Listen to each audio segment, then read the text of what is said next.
Assalamualaikum warahmatullahi wabarakatuh. Innal hamdalillah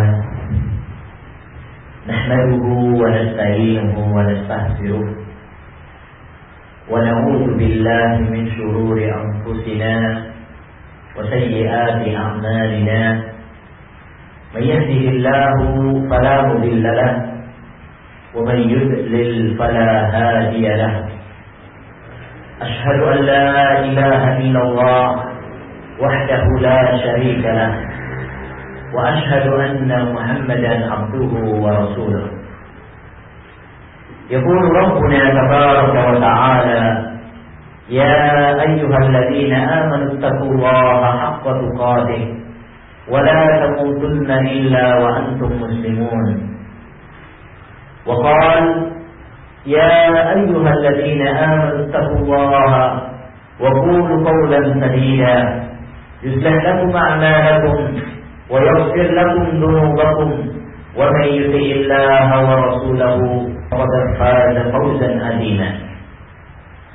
أما بعد فإن أصدق الحديث كتاب الله وخير الهدي هدي محمد صلى الله عليه وسلم وشر الأمور محدثاتها وكل محدثة بدعة وكل بدعة ضلالة وكل ضلالة في النار.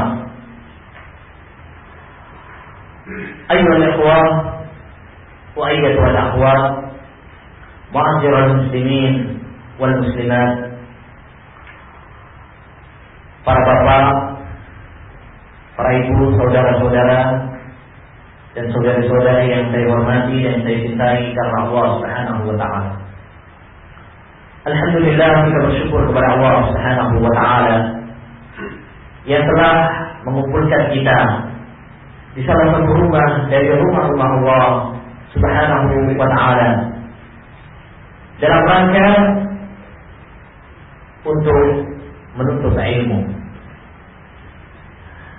Kita berdoa kepada Allah Subhanahu wa taala agar menjadikan niat kita lurus, niat kita murni hanya untuk mencari pahala Allah Subhanahu wa taala. Dan kabar gembira dari Rasulullah sallallahu alaihi wasallam kepada orang-orang yang cinta ilmu. Rasul bersabda sallallahu alaihi wasallam, "Man salaka tariqan yaltamisu fihi ilman sahhalallahu lahu bihi tariqan ilal jannah." Barang siapa yang menempuh perjalanan guna menuntut ilmu. Maksud ilmu di sini adalah ilmu agama. Ilmu tentang hukum-hukum Islam, mengenal Allah, mengenal Rasul. Ya. Barang siapa yang menuntut ilmu, barang siapa yang menempuh perjalanan dalam rangka menuntut ilmu, maka Allah akan mudahkan baginya jalan menuju surga. Kenapa ilmu merupakan jalan menuju surga?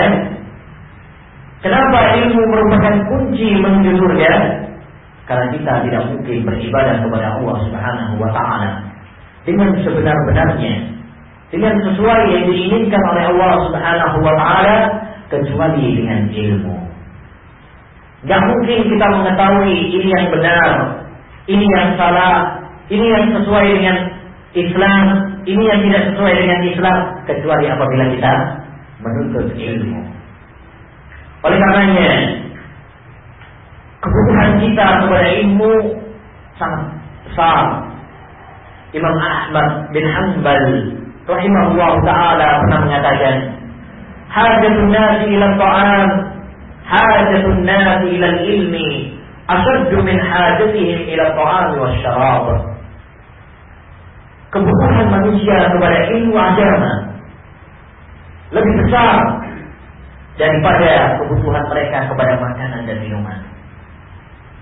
Ya, kalau manusia sangat membutuhkan kepada makanan dan minuman setiap harinya, mungkin kalau kita nggak makan dan minum seharian ya, kita akan merasakan lapar, kita akan merasakan kehausan, kita akan merasa lemah, bahkan mungkin kita akan merasa sakit.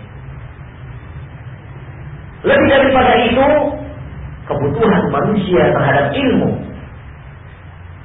Hanya saja kebanyakan manusia karena kerasnya hati mereka, bahkan mungkin karena matinya hati mereka, sehingga merasa tidak membutuhkan ilmu.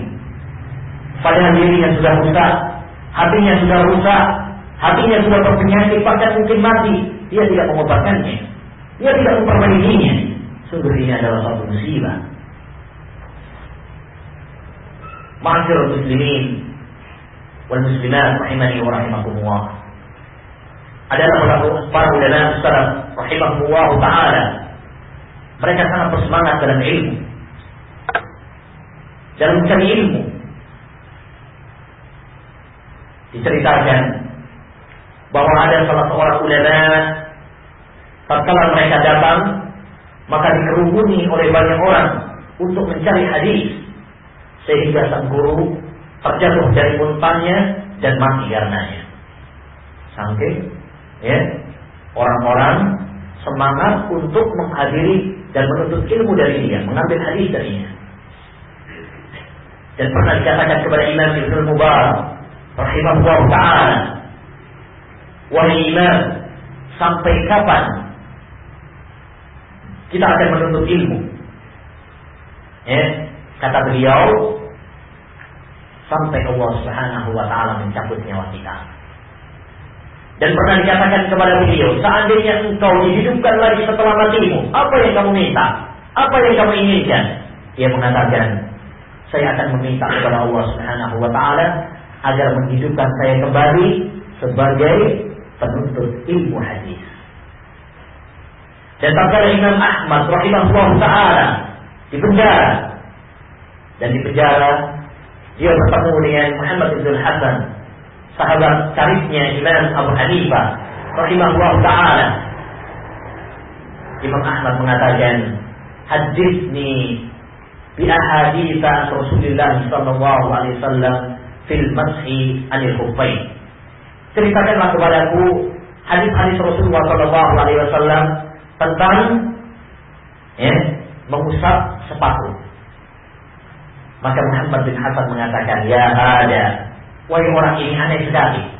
Kita sekarang lagi di penjara dan besok kita akan dihukum mati. Kamu kemudian bertanya kepadaku tentang hadis? Aneh kamu ini. Apa kata Imam Ahmad? Inni uridu an alqallaha wa ana talibu ilm. Saya ingin bertemu dan berjumpa dengan Allah Subhanahu wa ta'ala, sedangkan saya adalah seorang penuntut ilmu agama. Ma'asyiral muslimin rahimani wa rahimakumullah. Oleh karenanya, hendaknya kita bersyukur kepada Allah dan hendaknya kita bangga tatkala Allah Subhanahu wa ta'ala memberikan anugerah, nikmat, di mana Allah Subhanahu wa ta'ala memudahkan hati kita, memudahkan langkah kita untuk menghadiri majelis ilmu. Yang kita mohon kepada Allah Subhanahu wa ta'ala bahwa anugerah tersebut merupakan tanda bahwa Allah menginginkan kebaikan bagi kita. Sebagaimana sabda Nabi sallallahu alaihi wasallam, "Man yuridillahu bihi khairan yufaqihu fid-din." Barang siapa yang Allah kehendaki kebaikan baginya, maka Allah akan fahamkan dia dalam agama. Maka hendaknya kita bersyukur kepada Allah dan hendaknya kita jaga nikmat ini, jangan sampai lepas dari kita. Karena setan akan terus berusaha dan terus berusaha agar kita dengan berbagai cara yang dilakukan oleh iblis dan setan agar kita lepas dari menuntut ilmu. Mungkin dengan bisikan-bisikan, ngapain belajar ilmu? Kamu udah tua, udah lanjut usia, dan sebagainya. Ini semuanya adalah tipu daya iblis. Ma'asyiral muslimin rahimani wa rahimakumullah. Pada kesempatan yang berbahagia ini, insyaallah taala kita akan mengkaji suatu permasalahan tentang ilmu yang semoga bermanfaat bagi kita semuanya insyaallah taala. Yaitu dengan tema dan judul Imam Syafi'i rahimahullah taala, pembela hadis. Judul yang akan kita kaji adalah Imam Syafi'i, pembela hadis. anugerah dan nikmat Allah Subhanahu wa taala yang diberikan kepada umat manusia adalah Allah Subhanahu wa taala membangkitkan sebagian hambanya, ya, membangkitkan sebagian ulama pada setiap zaman, ya, untuk menunjuki orang-orang yang tersesat jalan. Mereka sabar dalam menghadapi rintangan, menghidupkan orang yang mati dengan Al-Quran dan menyalakan cahaya Allah Subhanahu wa taala kepada orang yang lelah dalam kebutaan. Oleh karena Allah Subhanahu wa taala memuji para ulama dalam banyak ayatnya. Innama yakhshallaha min ibadihi ulama. Sesungguhnya yang takut kepada Allah Subhanahu wa taala adalah al-ulama, orang-orang alim, orang yang mengenal Allah Subhanahu wa taala. Para ulama diibaratkan oleh Nabi sallallahu alaihi wasallam dengan bintang di langit. Dan ini adalah suatu permisalan yang sangat menarik dan sangat cocok dengan para ulama. Sebab bintang memiliki 3 faedah, 3 fungsi. Yang pertama, fungsi bintang adalah untuk penerang kegelapan, untuk menerangi kegelapan malam. Yang kedua, untuk perhiasan di langit.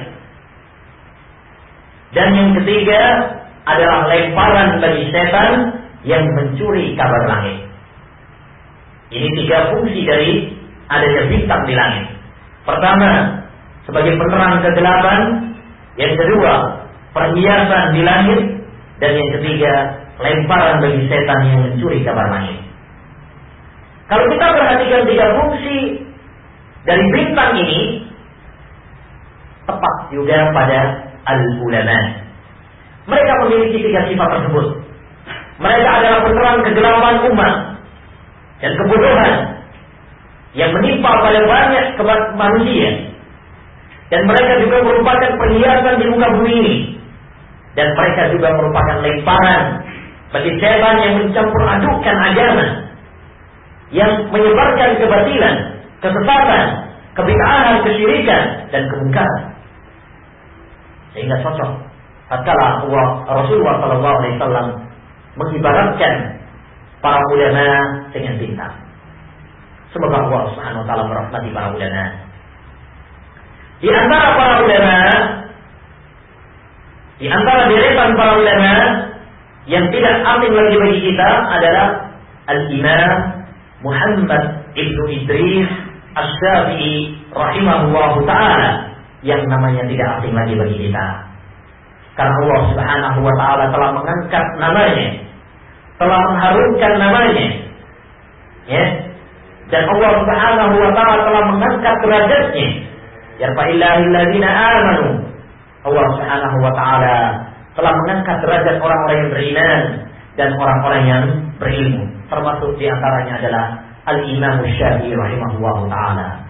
Sehingga walaupun beliau sudah meninggal dunia berabad-abad yang lalu, tapi nama beliau dikenal oleh banyak orang, dikenal oleh kaum muslimin di seluruh dunia, apalagi di Indonesia yang mayoritas penduduknya menisbatkan dirinya kepada mazhab Syafi'i rahimahullahu taala. Imam Syafi'i adalah seorang ulama pembaharu agama yang mengembalikan manusia untuk kembali kepada Al-Quran dan sunnah Nabi Muhammad SAW, serta meninggalkan ilmu filsafat, ilmu akal-akalan. Oleh karenanya, kalau kita memperhatikan karya-karya tulis Al-Imam Syafi'i rahimahullah ta'ala, maka kita akan dapati di sana pertaburan ayat-ayat Al-Quran dan hadis-hadis Rasulullah SAW, serta argumen-argumen yang begitu mantap, yang menunjukkan hati para pencari kebenaran. Ikhwanillah rahimani wa rahimakumullah. Ada beberapa hal yang merupakan faktor pendorong bagi kami untuk memilih judul ini. Yang pertama, Al-Imam Syafi'i rahimahullah taala adalah imam mazhab 4 yang pendapat-pendapatnya menjadi pedoman bagi umat Islam. Di antaranya adalah di negeri kita di Indonesia ini, di mana banyak kaum muslimin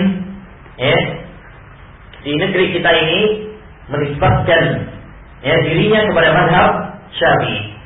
Maka menjelaskan landasan-landasan agama Imam Syafi'i, prinsip-prinsip Imam Syafi'i rahimahullah taala, dan bagaimana sikap beliau terhadap sunnah Nabi sallallahu alaihi wasallam, terhadap hadis Nabi sallallahu alaihi wasallam, merupakan perkara yang sangat penting agar diketahui oleh orang-orang, oleh masyarakat, sehingga mereka mencontoh dan mengikutinya. Yang kedua, di antara faktor pendorong lainnya adalah untuk meluruskan klaim anggapan kebanyakan orang yang menisbatkan dirinya kepada mazhab Syafi'i dalam fikih, tetapi dalam akidah dia berpaham mazhab Asy'ariyah, atau dia menolak hadis Rasulullah sallallahu alaihi wasallam. Sungguh ini adalah klaim yang sekedar mengada-ngada saja. Boleh orang itu mengaku mazhab Syafi'i atau bermadzhab Hanafi atau bermadzhab Maliki, boleh-boleh saja, asalkan kita jujur, asalkan kita benar-benar konsekuen dan tidak taklid dan fanatik buta. Apa artinya kita menisbatkan kepada mazhab Syafi'i kalau kita nggak kenal mazhab Syafi'i kecuali namanya saja? Apa artinya kita mengaku mazhab Syafi'i rahimahullah taala tapi kita menyelisihi prinsip-prinsip Imam Syafi'i rahimahullah taala? Al-Imam Syafi'i rahimahullah ta'ala dalam akidah misalnya mengakui Allah subhanahu wa ta'ala di atas langit. Lalu kebanyakan orang yang menisbatkan dirinya kepada mazhab Syafi'i mengatakan Allah di mana-mana. Apa artinya semua ini? Imam Syafi'i rahimahullah ta'ala mengagungkan hadis, mengagungkan sunnah Nabi sallallahu alaihi wasallam. Lalu kita menolak hadis Nabi sallallahu alaihi wasallam hanya karena ucapan tokoh kita, hanya karena ucapan kiai kita. Apakah ini namanya mengikuti mazhab Syafi'i rahimahullah ta'ala? Tidak. Kullun yad'i waslan bi Laila wa Laila la tuqirru lahum bidaka. Setiap orang mengaku punya hubungan sama Laila, tetapi Laila tidak mengakuinya. Setiap orang mengaku dia pengikutnya Imam Syafi'i, tapi apa artinya kalau Imam Syafi'i tidak mengakuinya? Yang terpenting adalah bagaimana kita mengetahui prinsip-prinsip ajaran Imam Asy-Syafi'i rahimahullah ta'ala sehingga hal itu kita ikuti. Baik, oleh karenanya sangat bagus sekali ucapan Al-Imam Abdul Mudaffar As-Sam'ani rahimahullah ta'ala tatkala mengatakan dalam kitabnya Al-Intisar li Ashabil Hadis, beliau mengatakan tidak pantas bagi seorang yang membela mazhab Syafi'i, tidak pantas bagi seorang untuk membela mazhab Syafi'i dalam masalah fikih, tetapi dia tidak mengikuti mazhab Syafi'i dalam masalah akidah. Yang ketiga, di antara pendorong lainnya yang menunjukkan kepada kita pentingnya pembahasan ini adalah banyak orang menganggap bahwa prinsip-prinsip yang diajarkan oleh dakwah salafiyah untuk kembali kepada Al-Quran dan Sunnah Nabi Sallallahu Alaihi Wasallam dengan pemahaman para sahabat, mereka mengatakan ini hanya buatan orang-orang belakang saja. Ini hanya ajaran baru yang muncul pada abad 12 atau 13. Padahal Al-Imam Syafi'i rahimahullah ta'ala jauh-jauh hari telah menandaskan dan membangun prinsip-prinsip yang sangat mulia ini. Sehingga kita mengetahui bahwa omongan-omongan tersebut hanyalah kedustaan saja, hanyalah kebohongan semata. Ikhwan billah rahimani wa rahimakumullah. Kita masuk kepada pembahasan. Pembahasan yang pertama, pedoman Imam Syafi'i rahimahullah ta'ala dalam ajaran.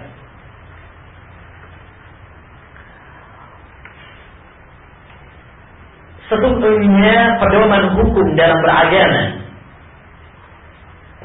Islam adalah Al-Quran, hadis, yang kedua hadis, dan yang ketiga adalah ijma', kesepakatan para ulama.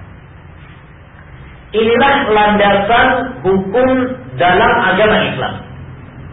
Yang pertama adalah Al-Quran. Yang kedua adalah hadis Nabi Sallallahu Alaihi Wasallam yang sahih. Yang ketiga adalah al-ijma', kesepakatan para ulama. Dalil yang mendasari tentang landasan agama ini adalah firman Allah Subhanahu wa taala dalam surat An-Nisa ayat 59. Allah Subhanahu wa taala berfirman, "Ya ayyuhalladzina amanu athi'ullaha wa athi'ur rasula wa ulil amri minkum."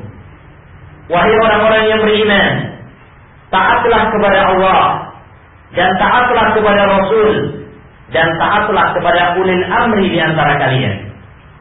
Fa in tanaza'tum fi syai'in farudduhu ila Allah wa Rasul. Kalau kalian berselisih pendapat dalam suatu masalah apapun, maka kembalikan kepada Allah dan kembalikan kepada Rasul, in kuntum tu'minuna billahi wal yaumil akhir. Kalau kalian beriman kepada Allah dan beriman kepada hari akhir, dzalika khairu wa ahsanu ta'wila, yang demikian itu lebih baik akibatnya. Dalam ayat yang mulia ini, Allah Subhanahu wa taala memerintahkan kepada kita untuk taat kepada Allah dan taat kepada Rasul dan taat kepada ulil amr. Dan Allah Subhanahu wa taala memerintahkan kepada kita, apabila kita berselisih pendapat dalam suatu masalah apapun, hendaknya kita kembalikan kepada Allah dan kembalikan kepada Rasulullah. Apa maknanya? Apa artinya kita mengembalikan perselisihan itu kepada Allah? Maksudnya adalah kepada Al-Quran. Dan apa maksudnya? Kita mengembalikan kepada Rasulullah SAW. Kalau Rasulullah masih hidup, kita kembalikan kepada Rasulullah. Bagaimana keputusan beliau? Tapi kalau Rasulullah SAW sudah meninggal dunia, maka maksudnya adalah kita kembalikan kepada hadis Rasulullah SAW. Dan penafsiran ini adalah penafsiran yang telah disepakati oleh para ulama. Para ulama sepakat bahwa maksud mengembalikan perselisihan kepada Allah, yakni kepada Al-Quran, dan maksud mengembalikan kepada Rasul setelah meninggalnya adalah kepada hadis Nabi Sallallahu Alaihi Wasallam. Ini telah disepakati oleh para ulama, sebagaimana disebutkan oleh Imam Abdul Aziz Al-Kinani rahimahullah taala dalam kitabnya Al-Haidah wal Ihtibar, dan juga Imam Ibn Qayyim rahimahullah taala dalam kitabnya Ar-Risalah Tabudiyah, menyebutkan bahwa para ulama sepakat tentang penafsiran ini. Di antara yang menafsirkan hal ini juga adalah sahabat yang mulia Ibnu Abbas rahimahullah taala, sahabat yang sangat ahli dalam menafsirkan Al-Quran, karena Nabi SAW pernah mendoakan dia, Allahumma allimhu ta'wil, faqihhu fid din wa allimhu ta'wil. Ya Allah, pahamkanlah dia dalam agama dan pahamkanlah dia dalam ta'wil, yaitu tafsir Al-Quran. Nah, inilah ma'asyiral muslimin, dalil yang pertama tentang landasan dalam Islam itu adalah Al-Quran dan hadis. Adapun poin yang ketiga, yaitu kesepakatan para ulama, dalilnya adalah sabda Nabi Sallallahu Alaihi Wasallam, "La tajtami'u ummati ala dhalalah." Umatku, yakni para ulama, umatku tidak mungkin bersepakat di atas kesesatan. Tidak mungkin para ulama bersepakat di atas kesesatan. Itu tidak mungkin. Nah, Setelah kita mengetahui bahwa landasan dalam agama Islam adalah Al-Quran, hadis Nabi Shallallahu Alaihi Wasallam yang sahih, serta kesepakatan para ulama, mari kita perhatikan bagaimana prinsip Imam Syafi'i rahimahullah ta'ala dalam agamanya, yang ini sesuai dengan dalil-dalil Al-Quran dan hadis Nabi Shallallahu Alaihi Wasallam di atas. Imam Syafi'i rahimahullah ta'ala pernah menyatakan, ya,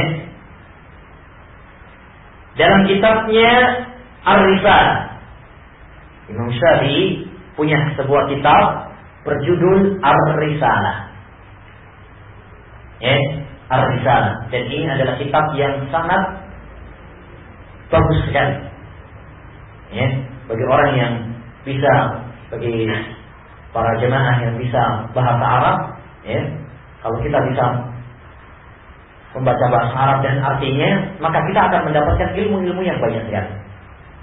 Dan termasuk menarik sekali apa yang dikatakan oleh muridnya Imam Syafi'i rahimahullah ta'ala, Al-Imam Al-Muzani, itu murid seniornya Imam Syafi'i. Beliau mengatakan, qara'tur risalata 50 marrah. Saya membaca kitab Ar-Risalah karya gurunya yaitu Imam Syafi'i 50 marrah, 50 kali. Ya, ma qara'tu marratan illa wastafattu faidatan jadidatan lam ajidha min qawl. Tidaklah saya membaca satu kali kecuali saya mendapatkan faedah yang baru yang sebelumnya saya tidak dapati. 50 kali, Masya Allah. Khatam kitab Ar-Risalah 50 kali. Ya, mungkin kalau kita kebanyakan kita mungkin baru dengar judulnya aja, belum baca. Tapi kalau yang ingin penasaran bisa nanti, bisa beli kitabnya, dan mempelajarinya. Kitab yang sangat bagus sekali. Tapi bahasanya agak tinggi karena Imam Syafi'i adalah seorang yang bahasa Arabnya tinggi. Makanya tidak memahami ini kecuali orang-orang yang sudah mendalami bahasa Arab. Kata Imam Syafi'i rahimahullah ta'ala, wajihatul ilmi ba'd al-kitab was-sunnatu wal-ijma'u wal-athar. Kata Imam Syafi'i rahimahullah, pijakan dalam ilmu, yaitu dalam agama, adalah al-kitab, yaitu Al-Quran, was-sunnah, dan sunnah, yaitu hadis Nabi Sallallahu Alaihi Wasallam, wal-ijma', dan kesepakatan para ulama. Ini dalam kitabnya beliau Ar-Risalah halaman 508. Dan beliau juga pernah mengatakan, bagaimana dalam kitab Tawarikh Ta'sis yang dikarang oleh Imam Ibnu Hajar Al-Asqalani, dan beliau juga bermadhab Syafi'i. Kata Imam Syafi'i, kullu mutakallimin 'alal kitab was sunnah fa huwa al-jid wa ma siwahuma fa huwa hadaya. Setiap orang yang berbicara berdasarkan Al-Quran dan Sunnah, maka dia telah sungguh-sungguh. Adapun selain keduanya, selain Al-Quran dan Sunnah, maka dia adalah orang yang mengigau. Maka dia adalah orang yang mengigau. Jadi patokannya adalah Al-Quran dan Sunnah. Selain itu, kata Imam Syafi'i, orang tersebut mengigau. Dan dalam Diwan Syafi'i, Imam Syafi'i pernah mengatakan, al-ilmu ma fihi haddatsana wa ma siwa dzaka fa waswasu syayatin. Ilmu yang sebenarnya itu adalah ma fihi haddatsana, yang di dalamnya terdapat haddatsana. Apa itu? Hadis. Haddatsana menceritakan kepada kami fulan, menceritakan kepada kami fulan. Itulah ilmu, kata Imam Syafi'i. Wa ma siwa dzaka fa waswasu syayatin. Selain daripada itu adalah waswas syaitan. Ilmu-ilmu yang terlarang, ilmu-ilmu filsafat misalnya, bukan ilmu. Ini ilmu yang memabukkan, ilmu yang membahayakan. Oleh karena Imam Syafi'i rahimahullah sangat melarang keras dari belajar filsafat, dari belajar ilmu kalam. telah mutawatir dari beliau, sebagaimana dikatakan Imam Zahabi dalam Syiar A'lamin Nubala, bahwa Imam Syafi'i mengatakan, hukmi ala ahli kalam an yudrabu bil jaridi wan ni'al. Hukumanku bagi orang-orang yang filsafat, yang omong kosong, menentang Al-Quran dan hadis dengan akalnya saja, ya, disebut dengan ilmu kalam. Kalam itu artinya ngomong aja, nggak ada dalilnya, Quran hadisnya ada, akal-akalan, ya. Kata Imam Syafi'i, hukumanku bagi mereka, hendaknya mereka yudrabu bil jaridi wan ni'al, dipukul dengan pelepah kurma dan sandal. Summa yutahu, kemudian dibawa keliling, alal himari, di atas himar keledai, jadi arah, ya. Wa yuqalu lahu, dan dikatakan kepadanya, hada jazaa'u man a'rada 'anil kitabi was sunnah wa aqbala 'ala ilmil kalam. Inilah hukuman dan balasan bagi orang yang meninggalkan Al-Quran dan Sunnah, ya, kemudian menuju kepada ilmu filsafat. Ya. Apa artinya? Kita meninggalkan Al-Quran dan Sunnah Nabi Sallallahu Alaihi Wasallam, kemudian berpindah kepada pendapat-pendapat, logika-logika yang meruwetkan, ya, yang membuat pusing kepala dan tidak ada faedahnya. Ya, karena kan banyak orang mencampur adukan filsafat, katanya filsafat Islam, ya, tidak mengenal filsafat. Filsafat bukan dari Islam. Filsafat itu dari Yunan, dari Yunan, bukan filsafat Islam. Islam tidak mengenal filsafat. Oleh karenanya benar kata Imam At-Tuhushi rahimahullah taala, tatkala menyatakan barang siapa yang membela Islam dengan filsafat, maka ibarat orang yang ingin, ya, membersihkan baju, mencuci baju, tapi dengan air kencing. Ya, tambah bersih atau tambah bau? Tambah kotor. Orang-orang yang ingin membela Islam, tapi dengan cara logika-logika, pendapat-pendapat yang tidak berdasarkan Al-Quran dan hadis, pada dasarnya mereka bukan membela Islam, tapi malah justru menunjukkan Islam. Ya. Baik, Imam Syafi'i juga pernah mengatakan dalam kitabnya Al-Um, ya, juz 7 halaman 493, Imam Syafi'i berkata, laqad ja'alallahu al-haqqa fi kitabillah summa fi sunnati Rasulillah. Allah Subhanahu wa taala sungguh telah menjadikan al-haq, kebenaran, hanya ada dalam fi kitabi, dalam kitabnya, yaitu Al-Quran. Summa fi sunnati Rasulih, demikian juga di dalam sunnah Rasulnya Sallallahu Alaihi Wasallam. Demikianlah ma'asyiral muslimin rahimani wa rahimakumullah. Inilah alasan pedoman dasar prinsip Imam Syafi'i dalam agama, yaitu mengikuti Al-Quran dan mengikuti hadis Nabi Sallallahu Alaihi Wasallam serta kesepakatan para ulama. Dan disebutkan oleh Imam Al-Aburri dalam kitabnya Manaqibul Imam Syafi'i, bahwa ada seorang laki-laki bertanya kepada Imam Syafi'i, ya Aba Abdillah, isil hujjah fi kitabillah. Wahai Abu Abdillah. Abu Abdillah itu namanya Imam Syafi'i, kunyahnya. Wahai Abu Abdillah, apa landasan agama? Ya. Maka Imam Syafi'i mengatakan, kitabullah, summa al-hadis, summa ittifaqul ummah. Al-Quran, hadis, dan kesepakatan para ulama. Oleh karenanya, ma'asyiral muslimin rahimani wa rahimakumullah, hal ini mendorong kita hendaknya lebih semangat lagi dalam mempelajari Al-Quranul Karim dan mempelajari hadis-hadis Rasulullah Sallallahu Alaihi Wasallam dan mempelajari asar-asar, perkataan dan pemahaman para sahabat Nabi Sallallahu Alaihi Wasallam. Ya, tidaklah kehinaan yang menimpa kaum muslimin pada zaman kita sekarang ini kecuali karena mereka meninggalkan Al-Quran dan meninggalkan hadis dan meninggalkan petunjuk para sahabat Nabi Shallallahu Alaihi Wasallam. Tidak mungkin umat ini akan jaya. Tidak mungkin umat ini akan meraih kemuliaan kecuali apabila mereka mau kembali kepada agama mereka, yaitu berpegang teguh dengan Al-Quran dan berpegang teguh dengan Sunnah serta dengan pemahaman para sahabat Nabi Shallallahu Alaihi Wasallam. Sebagaimana yang Nabi Shallallahu Alaihi Wasallam bersabda, "Idza tabayatum bil inah wa aqadtum adnabal baqar wa raditum biz-zar wa taraktumul jihad sallallahu alaikum dhulla la yanzi'u hatta tarji'u ila dinikum."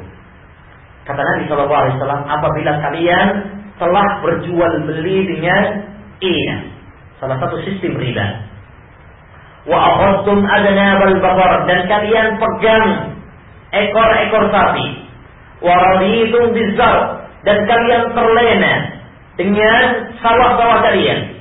Apa maksudnya? Yakni manusia sudah gila terhadap dunia, sibuk dengan urusan dunia, melalaikan akhirat mereka. Dan ini terbukti. Betapa banyak kaum muslimin pada zaman sekarang, bahkan si miskin papa, mulai pagi dia ke sawah, pulang menjelang maghrib meninggalkan sholatnya, meninggalkan akhiratnya, meninggalkan ibadahnya. Wa taraktumul jihad, dan kalian tinggalkan jihad di jalan Allah Subhanahu wa taala. Sallallahu alaikum dhulla, maka Allah Subhanahu wa taala akan menghinakan kalian, menurunkan kehinaan kepada kalian. La yanzi'uhu, Allah tidak mencabut kehinaan tersebut dari kalian hatta tarji'u ila dinikum, sampai kalian kembali kepada agama kalian. Kembali kepada agama kalian, yakni kembali kepada Al-Quran dan kembali kepada Sunnah Nabi Sallallahu Alaihi Wasallam dengan pemahaman para sahabat. Karena itulah pedoman kita. Karena itulah tali yang dapat membuat kita selamat di dunia dan di akhirat. Perhatikan firman Allah Subhanahu Wa Taala, wa'tasimu bihablillahi jami'an wa la tafarraqu. Hendaknya kalian berpegang teguh dengan tali Allah. Para ulama berbeda pendapat menafsirkan, mengartikan tali Allah di situ apa maksudnya. Ada yang mengartikan tali Allah di situ maksudnya Islam. Ada yang mengartikan Al-Quran. Ada yang mengatakan Sunnah. Ada yang mengatakan La ilaha illallah dan seterusnya. Tapi kalau kita perhatikan sebenarnya tidak ada pertentangan. Karena ini dimaksud dengan tali Allah, agama Allah, dan agama Allah berdasarkan Al-Quran dan hadis Nabi Sallallahu Alaihi Wasallam. Jadi tali Allah maksudnya Al-Quran dan hadis Nabi, yaitu Islam. Kenapa Al-Quran dan hadis Nabi Sallallahu Alaihi Wasallam dikatakan oleh Allah dengan tali? Karena tali itu yang membuat keselamatan manusia di saat mereka terkena bencana dan bahaya. Kalau kita misalkan mau tenggelam, kemudian kita berpegangan dengan tali, maka kita akan selamat. Demikian juga kita di dunia ini, banyak tantangan, banyak kesesatan, banyak penyimpannya, banyak fitnah.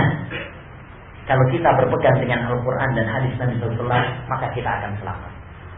Oleh karenanya, Rasulullah SAW mewasiatkan kepada kita dalam wasiat perpisahan beliau. Nabi bersabda, "Usikum bitaqwallah was-sam'i wat-tha'ah wa in ta'ammara 'alaikum 'abdun fa innahu man ya'is minkum fa sayara ikhtilafan katsiran fa 'alaikum bi sunnati wa sunnatil khulafa'ir rasyidin al-mahdiyyin 'addu 'alaiha bin nawajid." Kata Nabi Sallallahu Alaihi Wasallam, saya wasiatkan kalian dengan takwa kepada Allah dan taat kepada para pemimpin. Itu wasiat perpisahan Nabi. Yaitu agar kita bertakwa kepada Allah dan taat kepada pemimpin.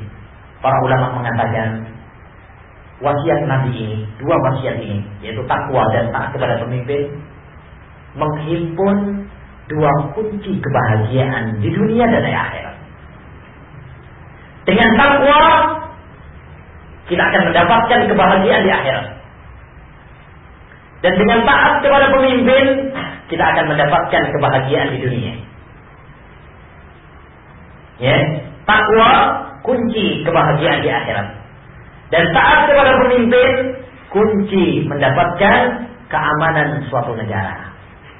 Kalau satu rakyat mau taat dan mau menghormati para pemimpin mereka, maka mereka akan mendapatkan keamanan. Berbeda kalau misalkan para rakyat benci kepada pemimpinnya, atau kemudian suka menjelek-jelekkan pemimpinnya, mengobrol kesalahan-kesalahan pemimpinnya, maka yang terjadi adalah kerusakan. Karena masyarakat kalau sudah dipanasi dengan kesalahan-kesalahan pemimpin, yang terjadi adalah kebencian. Kalau sudah benci sama pemimpin, akibatnya demonstrasi. Kalau sudah demonstrasi, yang terjadi adalah kerusakan. Dan ini sangat bertentangan dengan ajaran Islam. Baik, ma'asyiral muslimin rahimani wa rahimakumullah. Selanjutnya kita akan masuk kepada inti dari kajian kali ini, yaitu Imam Syafi'i, pembela hadis. Sebagaimana tadi kita sampaikan bahwa salah satu landasan dalam agama Islam adalah hadis Nabi Shallallahu Alaihi Wasallam. Dan ini merupakan salah satu prinsip yang hendaknya kita tanamkan dalam hati kita, yaitu kita memuliakan hadis Nabi Shallallahu Alaihi Wasallam. Kita mempelajari hadis Nabi Shallallahu Alaihi Wasallam. Kita membela hadis Nabi Shallallahu Alaihi Wasallam dari celaan dan hujatan. Kita menyebarkan hadis Nabi Shallallahu Alaihi Wasallam kepada umat. Kita amalkan, kita hormati. Inilah salah satu prinsip yang perlu kita tanamkan dalam hati kita. Berbeda halnya dengan kelompok-kelompok yang tidak menghormati hadis Nabi Shallallahu Alaihi Wasallam, sehingga mereka menolak hadis Nabi Shallallahu Alaihi Wasallam dengan akal mereka, dengan otak mereka, dengan hawa nafsu mereka, atau dengan pendapat guru dan kiai mereka, atau mereka melecehkan dan menolak hadis Nabi Shallallahu Alaihi Wasallam dengan perasaan dan impian-impian mereka. Hendaknya kita mengagungkan hadis Nabi Shallallahu Alaihi Wasallam.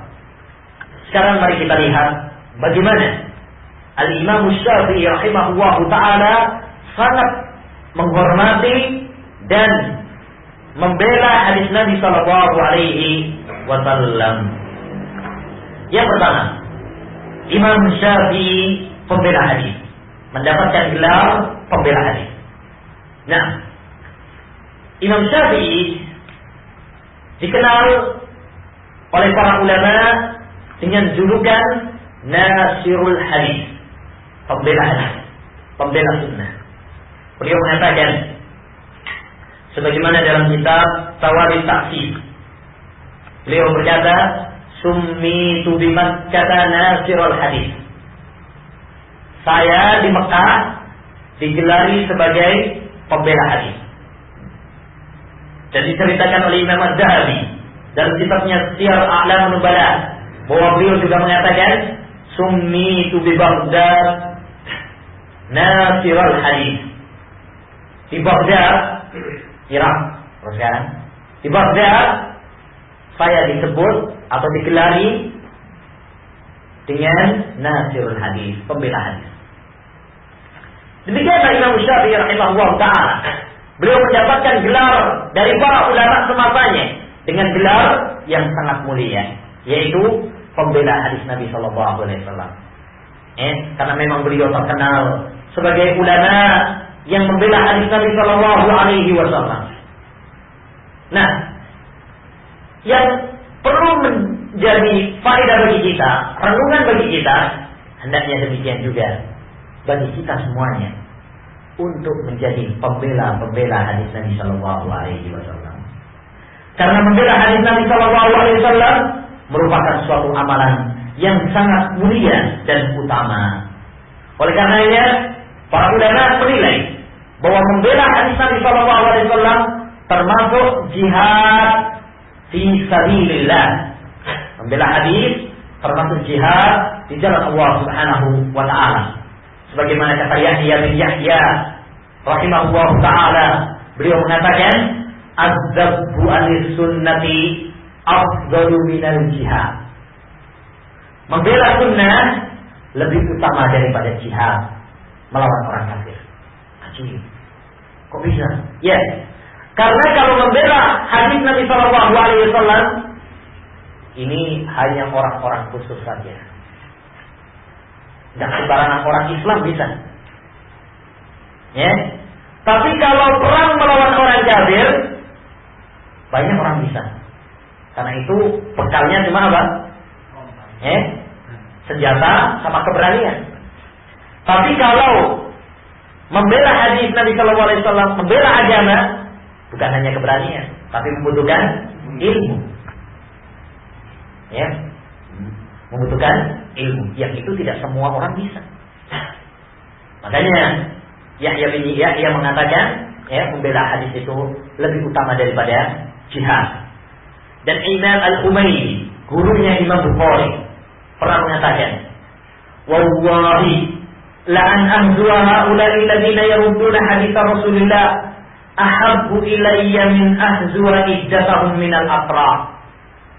Demi Allah, saya memerangi orang-orang yang menolak hadis Nabi Shallallahu Alaihi Wasallam, orang-orang yang mencela hadis Nabi Shallallahu Alaihi Wasallam, lebih saya cintai, lebih saya sukai daripada saya perang, melawan orang-orang kafir. Jadi membela hadis Nabi Shallallahu Alaihi Wasallam termasuk jihad di jalan Allah Subhanahu wa taala. Oleh karenanya, ma'asyiral muslimin rahimani wa rahimakumullah, merupakan suatu kewajiban yang amat mendasar bagi setiap muslim untuk cemburu kepada sunnah Nabi Shallallahu Alaihi Wasallam, dengan mengadakan pembelaan terhadap hadis-hadis beliau dari hujatan para musuhnya, membongkar kebohongan mereka dan membantah kerancuan-kerancuan mereka. Oleh karenanya, marilah kita siapkan diri-diri kita menjadi pembela-pembela hadis Nabi Shallallahu Alaihi Wasallam. Marilah kita siapkan diri kita dengan bekal ilmu, untuk menjadi pembela hadis Nabi Shallallahu Alaihi Wasallam. Apakah kita tidak ingin untuk menjadi sebuah rombongan, termasuk rombongan yang didoakan oleh Nabi Shallallahu Alaihi Wasallam, nazzarallahu ra'an sami'a maqalati fawa'aha summa addaha kama sami'aha. Semoga Allah mencerahkan wajah orang yang mendengarkan ucapan saya dan mendengarnya kemudian menyampaikan seperti yang dia dengar. Hadis ini merupakan kebanggaan, dan kemuliaan bagi orang-orang yang membela hadis Nabi Shallallahu Alaihi Wasallam, karena Nabi memberikan doa kepada dia dengan kecerahan wajah. Yang kedua, kedudukan hadis dalam pandangan Imam Syafi'i rahimahullah ta'ala.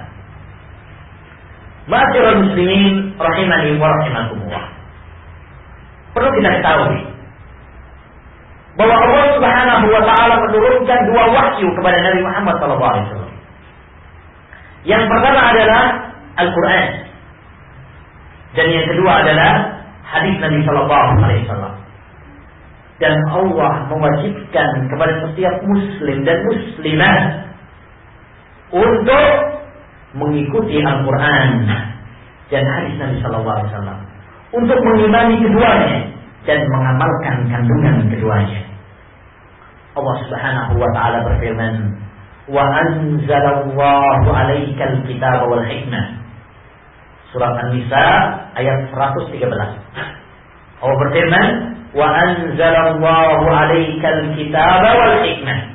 Allah menurunkan kepadamu, yakni kepada Nabi Muhammad sallallahu alaihi wasallam, al-kitab, Al-Quran, wal hikmah, dan al-hikmah. Apa yang dimaksud al-hikmah? Sunnah Nabi sallallahu alaihi wasallam.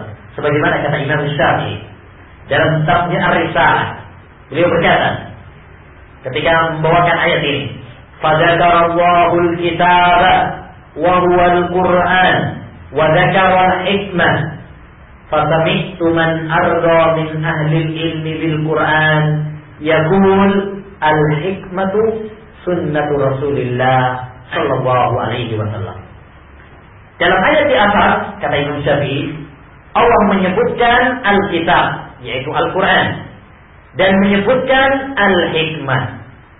Setelah Al-Quran menyebut apa? Hikmah. Saya mendengar para ulama yang saya ridho kepadanya, yang saya cintai, para orang-orang yang mengerti tentang ilmu Al-Quran, mereka mengatakan maksud Al-Hikmah adalah sunnah Rasulullah SAW. Dan ini adalah salah satu kaidah. Kapan saja kita mendapati sebuah ayat yang diiringkan oleh Allah Alkitab, kemudian Al-Hikmah, maka maksud Alkitab adalah Al-Quran dan maksud Al-Hikmah adalah sunnah Rasulullah SAW, sebagaimana kata Imam Asy-Syafi'i rahimahullahu ta'ala.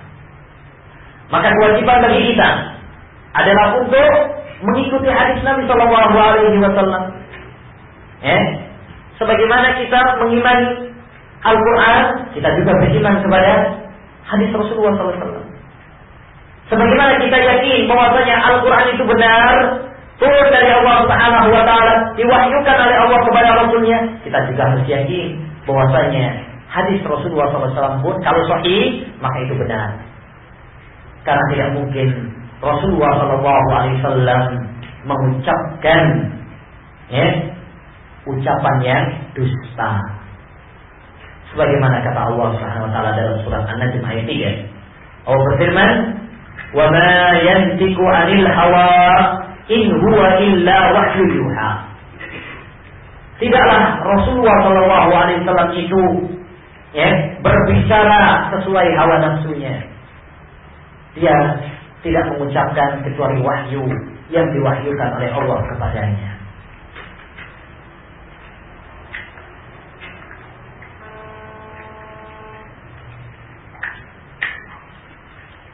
Dan disebutkan dalam Musnad Imam Ahmad dan Sunan Abi Dawud, dan hadis ini adalah sahih dari Abdullah bin Amr bin al-As, bahwasanya beliau pernah mengatakan kepada Rasulullah sallallahu alaihi wasallam, "Wahai Rasulullah," katanya, "apakah saya akan menulis semua yang kamu ucapkan wahai Nabi? Padahal terkadang kamu marah, terkadang kamu canda, terkadang kamu serius. Apakah saya harus menulis semua yang kamu ucapkan?" Kata Nabi sallallahu alaihi wasallam, "Uktub, fawalladhi nafsi biyadihi, la yahruju minhu illa al-haq." Kata Nabi sallallahu alaihi wasallam, tulislah semuanya demi zat yang jiwaku berada di tangannya, yaitu Allah Subhanahu wa taala. Tidaklah keluar darinya, yaitu dari mulut Rasulullah sallallahu alaihi wasallam, kecuali al-haq, kecuali kebenaran. Tidak mungkin Rasulullah sallallahu alaihi wasallam mengucapkan ucapan yang batil, ucapan-ucapan yang dusta, ucapan yang sia-sia, tidak mungkin. Oleh karenanya kalau ada orang-orang yang mencela hadis Rasulullah SAW, maka yakinlah bahwa orang tersebut yang jahil dan yang bodoh. Pernah ada seorang seorang mencela hadis dalam Bukhari dan Muslim. Tatkala Nabi SAW bertanya kepada bocah kecil, "Ya Aba Umair, ma fa'ala Nubayl?" Wahai anak kecil, apa yang diperbuat oleh burung kecilmu? Anak tersebut punya burungnya mati, dihibur oleh Nabi. Wahai Abu Umair, apa yang dilakukan oleh burung kecilmu? Sebagian orang mencela hadis ini. Apa? Hadis itu kurang kerjaan katanya. Masa hadis seperti ini dibawakan dalam hadis Nabi Shallallahu Alaihi Wasallam dalam kitab-kitab hadis, nggak ada faedahnya. Ya, maka bangkitlah salah seorang ulama yang bernama Imam Ibnul Qas Asy-Syafi'i menulis sebuah kitab Fawaid Hadis Abi Umair, faedah-faedah hadis Abu Umair. Beliau menyebutkan 60 faedah dari hadis tersebut. 60 faedah dari hadis tersebut. Ya, bahkan tatkala ada seorang yang mencela hadis tentang orang yang cerita orang yang jima di bulan Ramadan, siang bulan Ramadan. Ada hadis, ya, datang orang laki-laki datang kepada Nabi SAW, ya Rasul, kayak binasa. Kenapa? Ya, saya siang-siang Ramadan kemudian apa? Menggauli istri saya. Kisahnya aja. Sebagai orang, apa ini faedahnya ini? Apa gunanya? Maka bangkitlah seorang ulama Al-Hakam Asy-Syafi'i, ya, menulis sebuah kitab Fawaid Hadisil Mujahid, ya, faedah-faedah dari hadis orang yang jima di siang Ramadan. Beliau menyebutkan al-faedah, 1000 faedah hadis Nabi Shallallahu Alaihi Wasallam. Dari hadis satu hadis, ya, diambil 1000 faedah. Subhanallah. Ya, itu para ulama rahimahumullah ta'ala. Ya, mereka bisa mengambil satu hadis itu berapa? Ya, 1000 faedah. Ada hadis Barirah, seorang ulama menulis 200 faedah dari hadis tersebut. Ada yang 100, ada yang 60 seperti tadi hadis Abu Umair. Masya Allah. Ya, kita mungkin disuruh 10 aja. Ya, coba hadis ini innamal a'malu binniyat, sebutkan apa faedahnya. 10 aja nggak tahu, bisa bangga. Ini ceripaya para ulama yang hendaknya kita bangga, ya, dengan agama kita. Apakah kita memiliki agama Islam yang pedomannya jelas, yaitu Quran, hadis, dan kita memiliki para ulama rahimahullah ta'ala yang berjuang, yang gigih dalam memperjuangkan agama Islam. Baik. Selanjutnya poin yang ketiga, Imam Syafi'i membantah para pengingkar hadis. Imam Syafi'i membantah para pengingkar hadis. Imam Syafi'i rahimahullah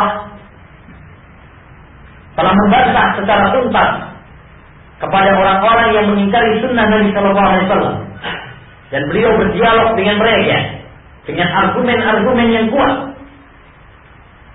Ya, banyak sekali ucapan-ucapan beliau dalam masalah ini, baik dalam kitabnya Ar-Risalah, atau dalam kitabnya Jima'ul Ilm, atau dalam kitab-kitabnya yang lain. Ya, di antaranya kita kutipkan beberapa ucapan beliau. Wa kullu ma sanna, ini dalam kitab Ar-Risalah halaman 88 sampai 89. Beliau mengatakan, wa kullu ma sanna faqad alzamana Allahu ittiba'ahu wa ja'ala fi ittiba'ihi ta'atahu wa bil umuri an ittiba'iha ma'siyatahu allati lam ya'dir biha khalqa wa lam yaj'al lahu min ittiba'i sunani Rasulillah sallallahu alaihi wasallam mahraja. Setiap apa yang dicontohkan oleh Nabi Muhammad sallallahu alaihi wasallam, maka Allah mewajibkan kita untuk mengikutinya. Ya, dan ini sesuai dengan firman Allah, "Wa ma atakumur rasul fa'khudhuhu wa ma nahakum anhu fantahu." Dalam surah Al-Hasr. Ya, apa yang diperintahkan oleh Rasulullah ikuti, dan apa yang dilarang oleh Rasulullah tinggalkan. Karena sikap kita sebagai seorang muslim hendaknya taat dan pasrah terhadap hukum Allah dan hukum Rasulullah SAW.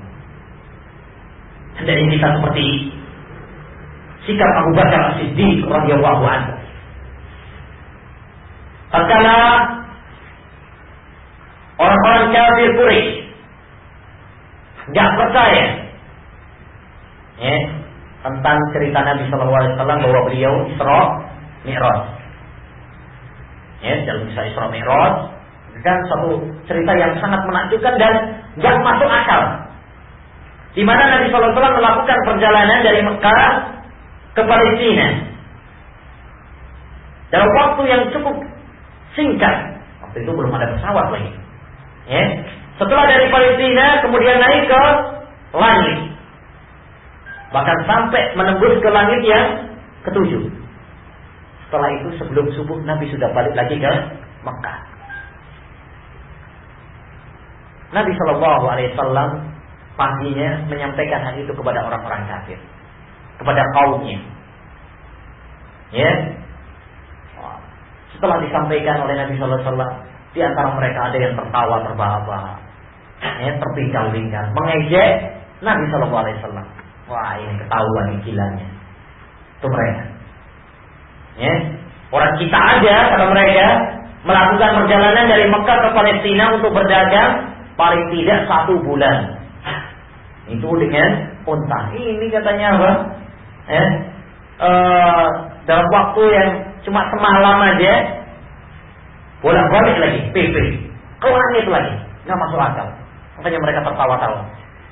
Akhirnya mereka datang kepada Abu Bakar As-Siddiq. Wahai Abu Bakar, apa kamu percaya sama apa kata temanmu itu, Muhammad? Yang ceritanya begini. Apa kata Abu Bakar? Dan ini yang hendaknya mari kita contoh.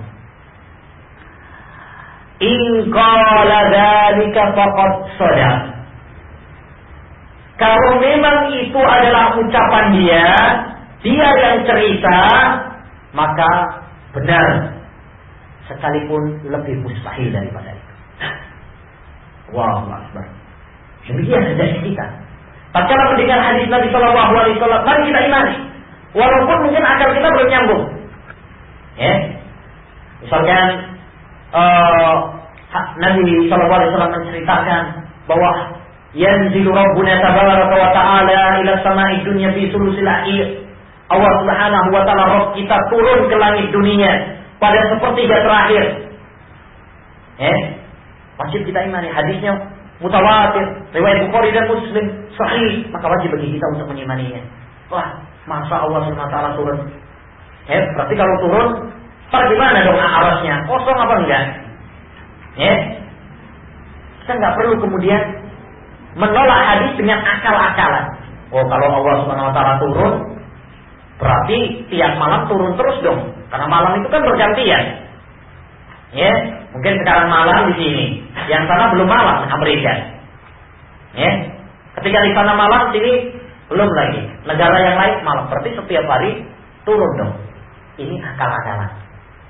Kalau memang hadis itu sahih, kita percaya. Demikian sikap seorang muslim. Adapun bagaimananya, kita serahkan kepada Allah SWT. Rasulullah cuma mengabarkan kepada kita Allah turun, tidak mengabarkan kepada kita tentang bagaimananya. Maka hendaknya kita imani.